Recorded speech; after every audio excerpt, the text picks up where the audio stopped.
Hi guys, I'm so excited to be sharing with you these honey glazed, custard-filled donuts, otherwise known as Japonesas.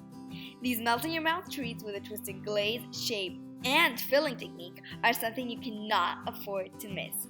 If you love donuts, you have to make this. So, let's talk about these custard donuts. My grandpa recommended me this recipe since it's one of his all-time favorites, and soon you will understand why. To start, we will add the yeast to a lukewarm milk and give it a mix. You will want to let it sit for around 10 minutes so as to let it activate. Meanwhile, I'm going to combine the dry ingredients first, which include the flour, salt, and sugar. I then added the eggs, which I whisked off camera, and the activated bloomed yeasted milk. Stir these ingredients together until eventually you will commence to knead the dough for around 10 minutes. I'm making this dough by hand, but it's perfectly fine if you want to use a stand mixer. Just be sure to use a dough hook. After around those 10 minutes of kneading, your dough should be smooth and manageable. If it doesn't look like this, just keep on kneading it for another 5 minutes. Create the dough into a sphere by pulling down its sides towards the bottom and transfer it to a large grease bowl. Spray a bit of olive oil on the dough and spread it throughout the top. Cover it well and allow it to rise for 2 hours. Don't let it sit for longer than 3 hours. Trust me on this, just don't.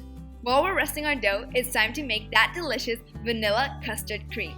Now, this custard we're making is actually called crema pastelera, which is more accurately translated from Spanish to pastry cream. You will need to firstly boil your milk with the vanilla extract. When you see bubbles start to form, take the milk out of the heat and let it rest for around 10 minutes. In a separate bowl, whip your egg yolks with the sugar for around 6 minutes until you get this light and fluffy texture. Now, I'm adding the cornstarch and will continue mixing until well combined. Then, add half of the boiled milk to the mixture and continue mixing. Put the remaining milk back to medium heat, and when it heats up, add the egg mixture and begin stirring. Get ready for a workout because now you will be stirring for around 6 minutes until it thickens up.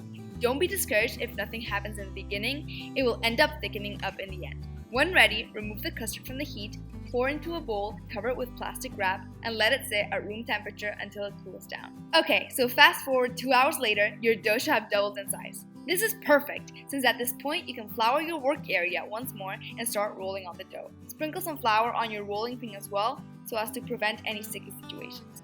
Roll this dough out very thin, I'd say to around 1/4 of an inch thickness. I'm using, just a basic cookie cutter to cut out my donuts, but a glass is perfectly fine as well. Just be sure to use a large circle because we are going to be folding these donuts. With a teaspoon, I'm placing a spoonful of our custard inside the circle. We're going to fold our circle in half and create a moon crescent. Press down with your fingertips on the edges, making sure not to catch any extra custard along the way. And there you go, a perfectly sealed japonesa. To be extra secure, you can repress the dough with the cookie cutter like I did here to make a more stable seal.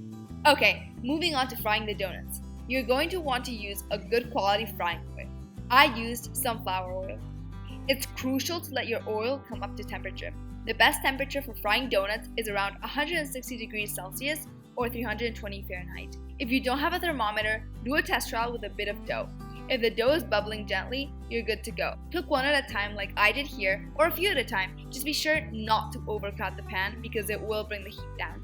You will know the donuts are ready when they turn a beautiful golden brown. Take them out of the oil and let them cool down on a wire rack. When they're still hot, coat them all around with their glaze. In other words, honey. And then you're good to go. I like to leave them on the wire rack just a little bit longer, just to let the excess honey drizzle off. But now, you're basically good to go.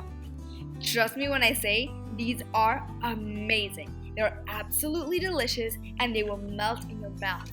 They're creamy, soft, with the ultimate Spanish twist that will create the most amazing japonesas that will blow everyone away.